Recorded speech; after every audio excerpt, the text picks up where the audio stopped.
Anxiety doesn't knock. It just walks in and takes over. My name is Caleb Monroe. I'm 34.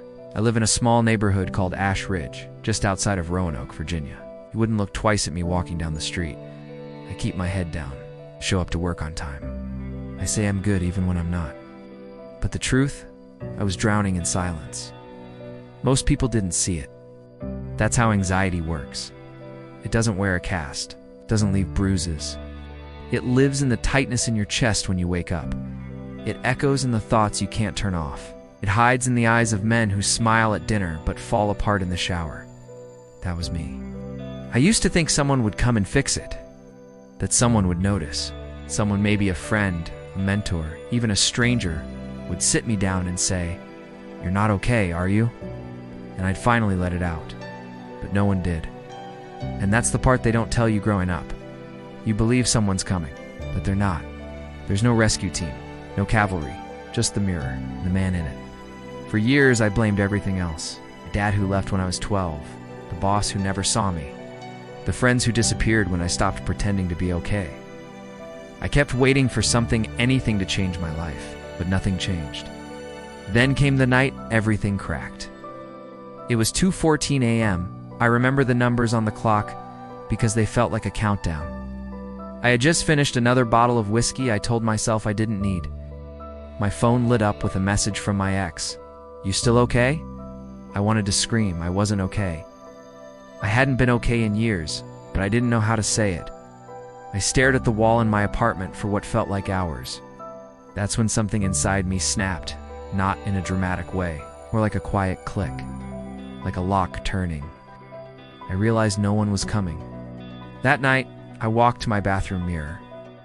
I looked at the man I had become, pale, empty, tired, and for the first time, told myself the truth. No one's saving you, Caleb. It's on you now. It wasn't a motivational moment. It was desperation, but sometimes that's enough. The next morning, I did something small. I turned my phone off before bed. No screens, just silence. That became a ritual, a habit that saved me, because in that silence, I met myself again.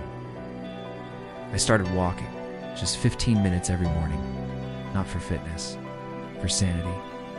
That walk became a lifeline. I didn't listen to music. I didn't scroll. I listened to the thoughts I'd been running from for years. Slowly, the fog started to lift. The healing wasn't fast. It wasn't pretty. I fell back into old patterns 100 times. But every time I got back up, I reminded myself, no one's coming. And that wasn't a curse. It was a gift. Because the moment I stopped waiting to be rescued, I started building. I built a routine. I built boundaries. I built discipline. And most importantly, I built belief. Not because someone told me I could, but because I proved it to myself every day I chose to keep going. I used to think being alone was a punishment. Now I know it's a rite of passage. There's something sacred about solitude. It strips you down, forces you to face your own bullshit. And in that rawness, you begin to see who you really are, not who you perform as.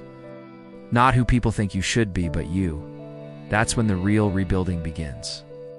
There was a season where I trained alone, ate alone, sat in my car for hours after work just to cry where no one could see me. I wasn't broken. I was breaking out of who I pretended to be. And slowly, I started to respect myself. Not because I'd made it. I hadn't. I was still paycheck to paycheck, still waking up with anxiety some mornings. But I was fighting. And I was finally fighting for me. Here's the truth. Most people won't say out loud. Nobody cares how you feel. Not really. They care about what you do despite how you feel. And while that might sound harsh, it's also incredibly freeing. Because if no one's coming to save you, you don't have to wait anymore. You can begin, you can fall, you can rise on your terms. Somewhere along the way, I stopped resenting the silence. I stopped fearing the lonely walks. I embraced them. I turned solitude into strategy. I started reading 10 pages a day. I journaled every morning, even when I didn't know what to say. I sat with my discomfort instead of distracting myself from it. It was the habit that saved me. Facing the moment instead of fleeing it. Through that, I discovered something wild. I wasn't weak. I wasn't broken. I was just untrained. Untrained in discipline, okay? Untrained in self-worth. Untrained in healing. So I trained. 1 hour at a time. one decision at a time, one silent morning at a time. And now, I don't need applause. I don't need permission. I've become the man I needed when I was 12, the one who shows up, the one who keeps his word, the one who doesn't run. I'm still not perfect, but I'm present. And that's more than I ever thought I'd be.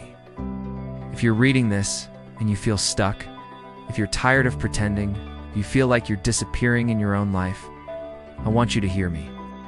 No one is coming to save you, but that's not the end. That's the beginning. You are not weak because you're tired. You're not broken because you cry in secret. You're not worthless because they left. You are becoming, and becoming hurts. But there's strength in that pain, power in that silence, truth in that empty space. I know now that the world doesn't hand out peace. You have to earn it, with repetition, with honesty, with grit. I've seen men rebuild from nothing. I've watched my friend Marcus, who grew up in a trailer park with an addict father, become a teacher who mentors broken kids. I've seen Andrew, who lost everything in his divorce, rebuild himself through jujitsu and prayer. These aren't superheroes. These are ordinary men who made a decision. They stopped waiting. They chose to get up, to move, to heal. You don't need a miracle. You need a moment. And this might be it. Because everything changes the second you stop hoping for rescue and start building the damn ladder. I'm not special. I'm not gifted. I'm not fearless. I'm just proof that you can climb out one honest step at a time. So here's my message to you, brother. Be alone. Be real. Be relentless. Never forget. No one is coming to save you. But you don't need them to. Caleb Monroe, Ash Ridge, VA, June, 3:12 a.m., still standing?